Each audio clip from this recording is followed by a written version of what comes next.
Hi friends, ഞാൻ Reena. റോസൂസ് green ഹോമിലേക്ക് നിങ്ങൾക്ക് എല്ലാവർക്കും സ്വാഗതം കേട്ടോ. അപ്പോൾ ഇന്ന് നമ്മൾ ചെയ്യാൻ പോകുന്നത് തംബ്നെയിലും ടൈറ്റിലൊക്കെ കണ്ടപ്പോൾ തന്നെ നിങ്ങൾക്ക് മനസ്സിലായിട്ടുണ്ടെന്ന് എനിക്കറിയാം. അപ്പോൾ അതുപോലെ തന്നെയുള്ള ഒരു ഓർഗാനിക് NPK ഫെർട്ടിലൈസറാണ് കേട്ടോ റെഡിയാക്കിയെടുക്കാൻ നമ്മളിന്ന് പോകുന്നത്.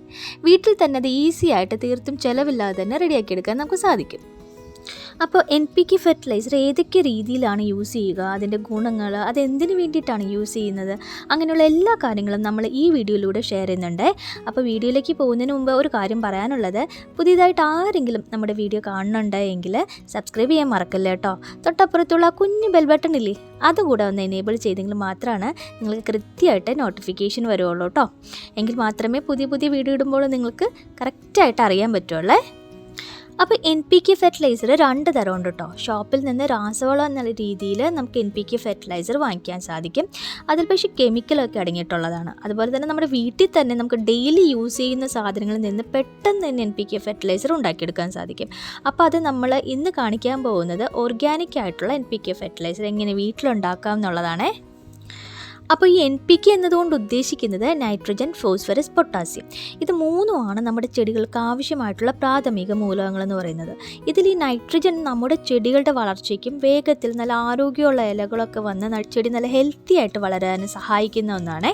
പിന്നെ വരുന്നതെന്ന് വെച്ചാൽ ഫോസ്ഫറസ് ആണ്. ഇത് ചെടികളുടെ വേരിനെ ആരോഗ്യത്തോടെ വളരുവാനും മണ്ണിൽ നല്ലപോലെ ഉറച്ചു നിൽക്കാനൊക്കെ ഹെൽപ്പ് ചെയ്യും കേട്ടോ. അതുപോലെ തന്നെ നമ്മൾ ഇട്ട് കൊടുക്കുന്ന വളങ്ങളൊക്കെ ഉണ്ടല്ലോ, അതൊക്കെ നല്ലതുപോലെ വലിച്ചെടുക്കാനൊക്കെ സഹായിക്കുന്നത് ഈ ഫോസ്ഫറസ് ആണ്. പിന്നെ വരുന്നത് പൊട്ടാസ്യം ആണ്. ചെടിയെ നന്നായിട്ട് പൂക്കാനും കായ്ക്കാനുമാണ് ഇത് ഹെൽപ്പ് ചെയ്യുന്നത്. അപ്പോൾ ഈ 3 കാര്യങ്ങളും നമ്മൾ കറക്റ്റ് ടൈമിൽ ചെടികൾക്ക് കൊടുത്തെങ്കിൽ മാത്രമാണ് നമ്മൾ ആഗ്രഹിക്കുന്ന രീതിയിൽ ആ ചെടി നല്ല രീതിയിൽ വളർന്ന് നിറയെ പൂക്കൾ ഉണ്ടാകുകയും കായ്ക്കുകയും ഒക്കെ ചെയ്യുള്ളൂ കേട്ടോ. അപ്പോൾ ഈ NPK ഫെർട്ടിലൈസർ ഉണ്ടാക്കാൻ വേണ്ടിയിട്ട് നമുക്ക് ആദ്യം വേണ്ടത് എക്സെല്ലാണ് കേട്ടോ. അപ്പോൾ ഈ എക്സെല്ലിൽ ധാരാളം കാൽസ്യം അടങ്ങിയിട്ടുണ്ട്. പിന്നെ ഒരു കാര്യം ശ്രദ്ധിക്കണേ, നമ്മൾ മുട്ടത്തോട് എടുക്കുമ്പോഴുണ്ടല്ലോ, അത് നമ്മൾ പുഴുങ്ങിയ മുട്ട ഇതിന് വേണ്ടിയിട്ട് എടുക്കരുത് കേട്ടോ. കാരണം നമ്മൾ പുഴുങ്ങുമ്പോഴുണ്ടല്ലോ അതിൻ്റെ ആ ഒരു ഗുണങ്ങളൊക്കെ, മുട്ടത്തോടിൻ്റെ ഗുണങ്ങളൊക്കെ അങ്ങ് നഷ്ടപ്പെടും. അതുകൊണ്ടാണ്. അപ്പോൾ ഈ മുട്ടത്തോടിലുള്ള കാൽസ്യം എന്ന് വെച്ചാൽ പൂമൊട്ടുകളൊക്കെ കൊഴിഞ്ഞ് പോകുന്ന ഒരു അവസ്ഥയൊക്കെ ഉണ്ടല്ലോ. അപ്പോൾ അങ്ങനെയൊന്നും പോവാതിരിക്കാനായിട്ട് നല്ലൊരു റെമഡിയാണ് ഈ എക്സെല്ലിൻ്റെ പൗഡർ എന്ന് പറയുന്നത്. അപ്പോൾ ഇനിയിപ്പോൾ നമ്മുടെ രണ്ടാമത്തെ ഐറ്റം എന്ന് പറയുന്നത് ഒനിയൻ പീലാണ്. ഇത് നമ്മുടെ അടുക്കളയിൽ സ്ഥിരമായിട്ട് നമുക്ക് ലഭ്യമാകുന്ന ഒന്നാണല്ലോ. അപ്പോൾ നമ്മൾ NPK ഫെർട്ടിലൈസർ ഉണ്ടാക്കണമെന്ന് പ്ലാൻ ചെയ്യുമ്പോൾ തന്നെ വീട്ടിലിപ്പം സ്ഥിരമായിട്ട് നമ്മൾ സവാളയുടെ തൊലി കിട്ടുമ്പോൾ അത് കളക്ട് ചെയ്ത് വെക്കുക കേട്ടോ.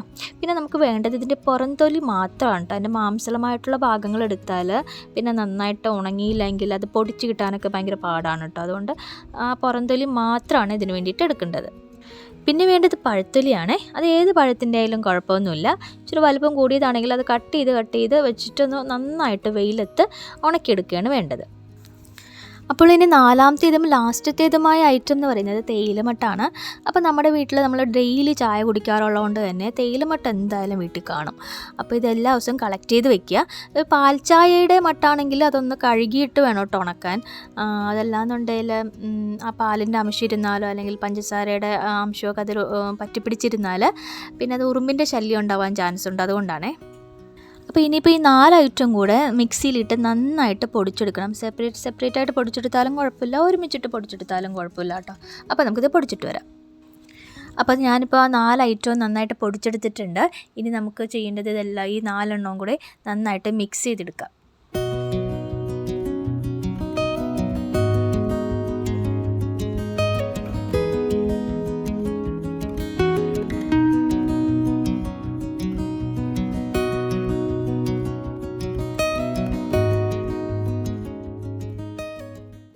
അപ്പോൾ അതേ നമ്മുടെ ഓർഗാനിക് NPK ഫെർട്ടിലൈസർ ഇവിടെ റെഡി ആയിട്ടുണ്ട് കേട്ടോ. എല്ലാത്തരം ചെടികൾക്കും പച്ചക്കറികൾക്കും ഒക്കെ ഇത് യൂസ് ചെയ്യാൻ സാധിക്കും. ഇത് കുറച്ചധികം നാൾ എയർ ടൈറ്റ് കണ്ടെയ്നറിൽ ഇട്ട് വയ്ക്കുകയെന്നുണ്ടെങ്കിൽ സൂക്ഷിച്ച് വെക്കാൻ പറ്റും. കാരണം നമ്മൾ നന്നായിട്ട് ഉണക്കിയിട്ടാണല്ലോ ഇത് പൊടിച്ചത്. അപ്പോൾ ആവശ്യത്തിനനുസരിച്ച് നമ്മുടെ ഓരോ ചെടികൾക്കും ഇത് ഇട്ട് കൊടുത്താൽ മതി. ഒരു ചെടിക്ക് ഒരു 2 അല്ലെങ്കിൽ 3 സ്പൂൺ എന്ന കണക്കിൽ നമുക്ക് ഇട്ട് കൊടുത്താൽ മതി. പിന്നെ ഇത് ഓർഗാനിക് ആയതുകൊണ്ട് തന്നെ ചെടികൾക്ക് ഒരു കംപ്ലൈൻറ്റും വരില്ല കേട്ടോ.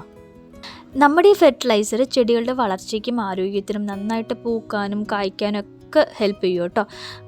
പിന്നെ പൂക്കളൊക്കെ ഉണ്ടാകുമ്പോൾ നല്ല വലുപ്പമുള്ള പൂക്കളുണ്ടാവാനും നല്ല ബ്രൈറ്റ് കളറായിട്ടുണ്ടാവാനും ഒക്കെ സഹായകമാണ് കേട്ടോ. ഇതെല്ലാം ഡയറക്റ്റായിട്ട് ചെടികൾക്ക് ഇട്ട് കൊടുത്താലും ചെടികൾക്ക് നല്ലതാണ് കേട്ടോ. പക്ഷേ അപ്പോൾ ഉറുമ്പ് ശല്യം, പ്രാണിശല്യം ഇതൊക്കെ ഉണ്ടാവും. അപ്പോൾ ഇത് പക്ഷേ നമ്മൾ നന്നായിട്ട് ഉണക്കി പൊടിച്ചിട്ട് ഇടുന്ന കാരണം പ്രാണിശല്യമൊന്നും ഉണ്ടാവുമൊന്നുമില്ല. അത് മാത്രമല്ല ഇത് മണ്ണുമായിട്ട് വേഗത്തിൽ അലിഞ്ഞു ചേരും. അപ്പോൾ പെട്ടെന്ന് തന്നെയുള്ളൊരു റിസൾട്ട് നമുക്ക് കിട്ടുകയും ചെയ്യും. ഞാൻ എപ്പോഴും ഇതുപോലെ ഓർഗാനിക് ഫെർട്ടിലൈസർ തന്നെയാണ് എൻ്റെ ചെടികൾക്ക് എപ്പോഴും കൊടുക്കാറുള്ളത്. ഇതാകുമ്പോൾ പൈസ ചിലവും ഇല്ല, നല്ല റിസൾട്ട് കിട്ടുകയും ചെയ്യും. കെമിക്കൽ NPK ഫെർട്ടിലൈസറും ഒക്കെ ആകുമ്പോൾ എന്താ പ്രശ്നം എന്ന് വെച്ചാൽ അതിൻ്റെ ക്വാണ്ടിറ്റി ഇച്ചിരി കൂടിപ്പോയാൽ അത് പിന്നെ ചെടിക്ക് ചിലപ്പോൾ ദോഷകരമായിട്ട് വരും. അപ്പോൾ നമ്മൾ തന്നെ നമ്മളുടെ വീട്ടിൽ തന്നെ ഉണ്ടാക്കിയ ഓർഗാനിക് NPK ഫെർട്ടിലൈസർ ആകുമ്പോൾ നമുക്ക് പേടിക്കാതെ യൂസ് ചെയ്യാൻ പറ്റും.